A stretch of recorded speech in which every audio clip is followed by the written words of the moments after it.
दोस्तों ये एक वेरीलैंड का इंटरकूलर है, तो इसको हम खोल के चेक करेंगे। इसमें सामने की साइड पे चार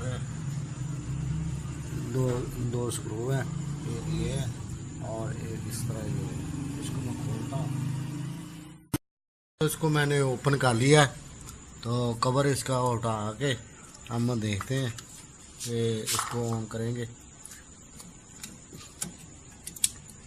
फैन के आगे तार से इसको मैंने चेक कर लिया रवा है। तो इसमें ज़्यादातर डेनफास का कंप्रेसर ही यूज़ करते हैं या फ्रांस का करते हैं। तो ये एक बड़ा चार का कंप्रेसर है, 8.5 G लिखा हुआ है। तो स्कोप में आने शुरू हो गए हैं डेनफास के, ये दे रहे होंगे 134 का।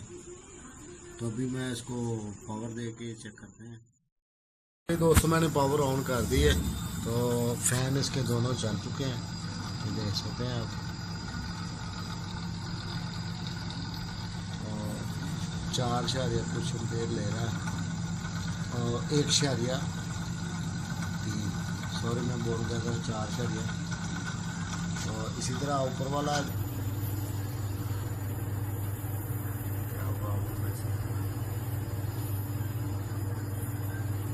देंगे ताकि पता चले।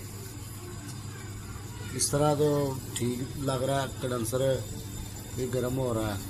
तो सिर्फ हमने इसको टेस्ट ही करना था, प्रॉब्लम है इसमें कोई कंफर्म नहीं था कि क्या प्रॉब्लम है। तो फिल्टर भी गर्म हो गया अभी,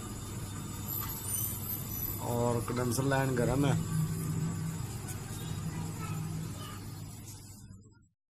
हाँ तो दोस्तों इसको 20 मिनट हो गए चलते हुए। तभी आप देख सकते हैं कि रिटर्न पे भी हल्की हल्की नमी आ गई है। तो हमने सिर्फ इसको जस्ट टेस्ट ही करना था कि ये ऑन है कि नहीं ऑन है। तो जो है ना, ये सारी साइडें ठंडी हो चुकी हैं। इसको हम सिर्फ सर्विस कर देंगे। तो ठीक है दोस्तों, ये टेस्टिंग की वीडियो आपको कैसी लगी, लाइक ज़रूर करें, शेयर करें, और मिलेंगे ठीक है नेक्स्ट वीडियो में। तब तक के लिए अल्लाह हाफिज़।